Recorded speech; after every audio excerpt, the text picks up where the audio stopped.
The BIS has come out and, under Western pressure, I guess, recently said that they may pull the plug on this. We hear a spokesman for the State Department come out just the other day and say alternatives to the SWIFT system and undermining of the dollar's role threaten global democracy. This is only going to strengthen the resolve of these countries to push away from what to them and to the world, just if you take a step back and try to be, neutral about it, is never-ending hegemony, holier than thou attitude, where if anything tries to challenge the SWIFT system and the dollar hegemony, it is a threat to global democracy and must be put to an end. Agathe Demarais, a senior policy at the European Council on Foreign Relations, recently revealed in a tweet that the Bank for International Settlements is debating whether to shut down the mBridge cross-border payments platform after Russia's President Vladimir Putin identified the underlying technology as a tool to circumvent sanctions and potentially undermine the dollar's dominance in the global financial system. The tweet quotes a recent Bloomberg article, which further reveals that the pilot program was one of the topics discussed by central banks and finance chiefs at the annual meetings of the International Monetary Fund and World Bank in Washington, quoting people familiar with the issue.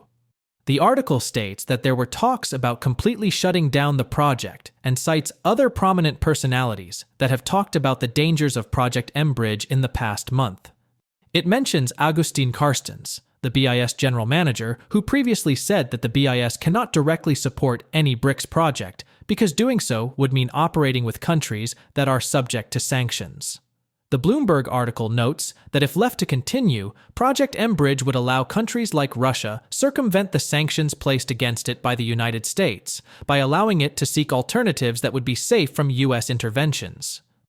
While the article stresses that it's only countries like Russia and China that are trying to end the Western hegemony, even a cursory glance at the number of countries that have expressed interest in joining the BRICS alliance would reveal that many more countries across the globe are tired of the United States' dominance and heavy-handedness on the rest of the world. In a recent interview with Jay Martin, popular bullion dealer Andy Schectman reveals the importance of this 11th hour challenge after years of development and how it will motivate the BRICS countries to take further steps. We will present clips from the discussion. But before we do, please take a little time to like this video, subscribe to the channel, and turn on the notifications bell for more videos like this. We appreciate the support and hope you enjoy the video. It's always been in the back of my mind that it's strange that the BIS was involved in this. But it was a plan for, in fact, Elma Rousseff, when she came out and announced that in principle, we've agreed to a new settlement currency called the unit that is traded over mBridge that will be 40% backed by gold. And we've talked about that a lot. I have in a lot of my podcasts, but this was what everyone was expecting, that they would issue the unit, that it is a settlement token that would be traded over mBridge and give these countries the ability to settle outside the dollar. And it really focused on gold. And of course, there is something called BRICS Clear that does focus on gold, which we can talk about after. But it was always something that kind of bothered me in the back of my mind. And when Michelle said that, it kind of the ding, ding, ding went off. And I've really been thinking about it a lot lately. This was just maybe 2 weeks ago that her and I spoke. And,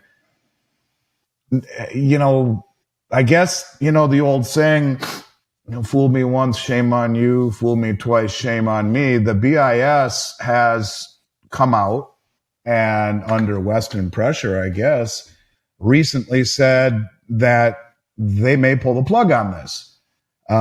We hear a spokesman for the State Department come out just the other day and say alternatives to the SWIFT system and undermining of the dollar's role threaten global democracy.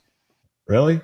So, an alternative to your system, one that benefits the majority of human population. The amount of countries that would benefit from this to build their own economies by trading, these developing nations, by trading over mBridge in a basket of local currencies would only strengthen their own economies. But evidently the United States believes that this is a threat to democracy.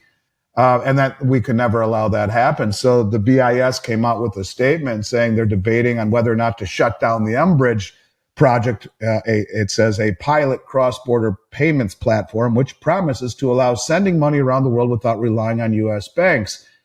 And some of the interesting things about it is, you have Agustin Carstens, the BIS general manager. Here they are building the innovation hub, building it with these countries with it in mind to be the BRICS payment system. And he comes out after it's now operational.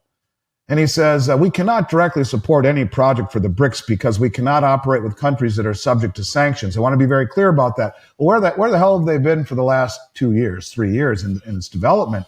And then you get someone named Agathe Demarais, a senior policy fellow at the European Council of Foreign Affairs. In the long run, there is no doubt that the mechanisms like BRICS could be useful for China and Russia or others to hide sensitive transactions from Western authorities. And the underlying technology is a tool to circumvent sanctions and potentially undermine the dollar's dominance in the global financial system. I mean, if you couldn't put a bigger nail in the coffin of the dollar's hegemony, I don't know what is. I mean, this is only going to strengthen the resolve of these countries to push away from what to them and to the world, just if you take a step back and try to be, neutral about it, is never-ending hegemony, holier than thou attitude, where if anything tries to challenge the SWIFT system and the dollar hegemony, it is a threat to global democracy and must be put to an end.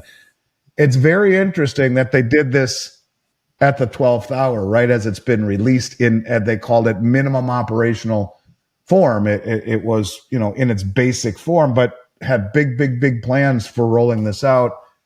And now they're trying to put a knife in it. I think it's interesting. Project mBridge is the result of extensive collaboration between the Bank of International Settlements Innovation Hub, the Bank of Thailand, the Central Bank of the United Arab Emirates, the Digital Currency Institute of the People's Bank of China, and the Hong Kong Monetary Authority.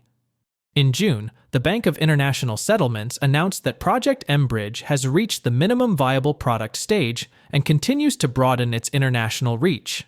It also noted that upon completion, members will be able to transact with one another freely, bypassing the SWIFT payment system. Only a few months later, and the same BIS is backtracking and going back on its words. It should be noted that it is the same BIS that made gold a Tier 1 asset and worked with the PBOC and others to establish a new monetary system that would be backed by gold. So, why the sudden backtracking at the 11th hour when these plans are falling into place? Andy says it's because Western leaders are now realizing the threat the BRICS alliance pose, and they feel threatened. This means this is not all for naught, and that all-at-once moment experts like Andy have been talking about is coming sometime very soon. Let's get back to Andy's video as he speaks further about the BRICS alliance and their endgame. Year or so, we have seen, in my opinion, the BRICS countries employ what is very much like a three-pronged approach to accumulating commodities.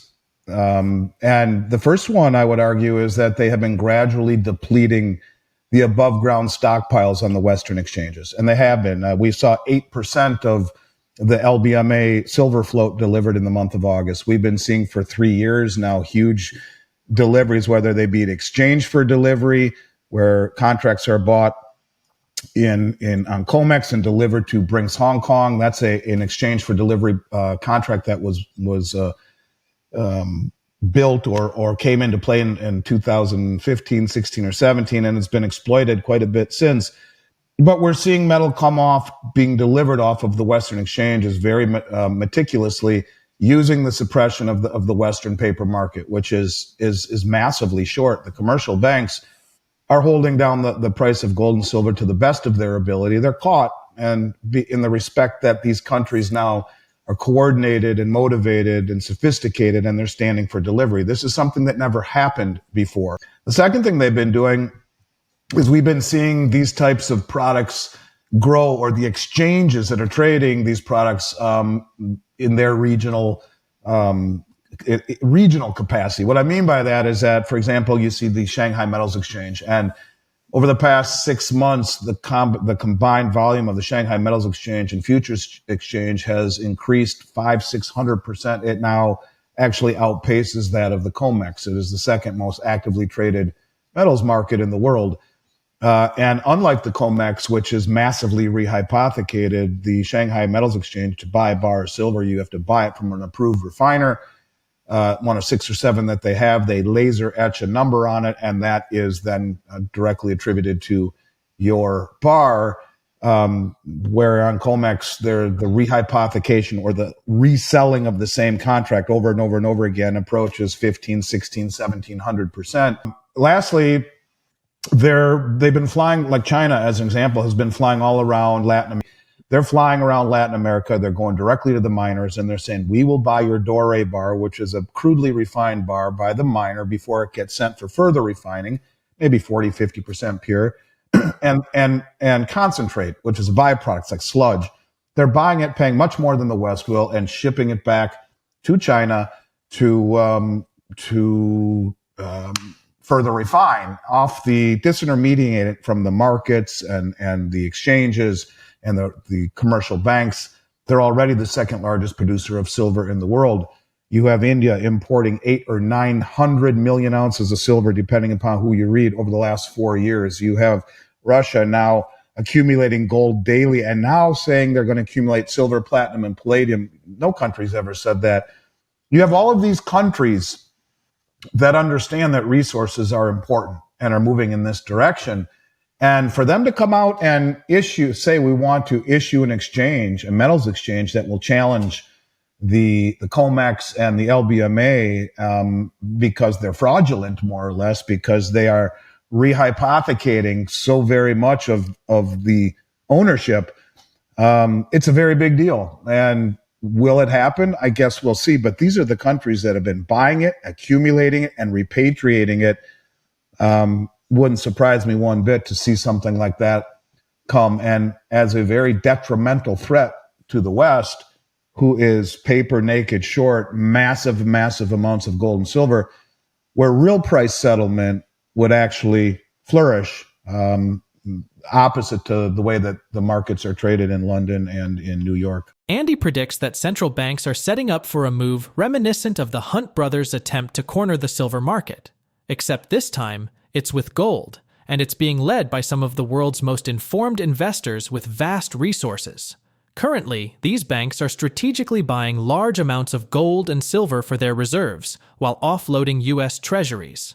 Andy believes that these repatriations will eventually lead to a revaluation of gold, aligning with Jim Rickard's prediction that gold could soar to $27,000 per ounce. And it's not just gold catching their attention. Andy is convinced central banks are just as interested in silver, even if they're not as vocal about it. He points to examples like India, which has purchased nearly 700 million ounces of silver in the past 3 years, and China, which, according to reports, is aggressively securing unrefined silver across South America at substantial premiums compared to Western buyers. China then quietly refines this silver back home without influencing the market price. Andy foresees that when these nations are fully prepared, they will revalue both gold and silver and launch a new global payment system anchored to these metals. Do you agree with Andy's analysis? We'd love to hear your thoughts in the comments below. If you enjoyed this video, don't forget to like, subscribe, and turn on notifications for more updates like this. Thanks for watching.